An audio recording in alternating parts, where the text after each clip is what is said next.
আপনি আমি আর্জেন্টিনাকে চোরের দল বলি, কমিটির দল বলি, যে যাই বলি না কেন, আর্জেন্টিনা যে ভালো খেলে এটা আপনাকে মানতে হবে। আপনি যদি না মানেন তাহলে আপনি খেলা বুঝেন না।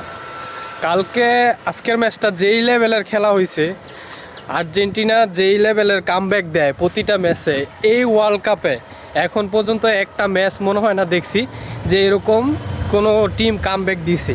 আর আজকের ম্যাচে রেফারিও বেশিরভাগ ইংল্যান্ডের পক্ষেই টানছে, এটা যারা খেলা দেখছে তারা বুঝছে।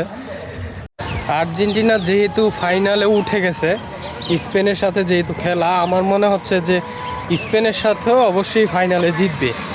হয়তো বা প্রথমে 2-1 গোল খাবে, পরে আবার কামব্যাক দিয়ে এরকম 2-3টা দিয়ে দিবে।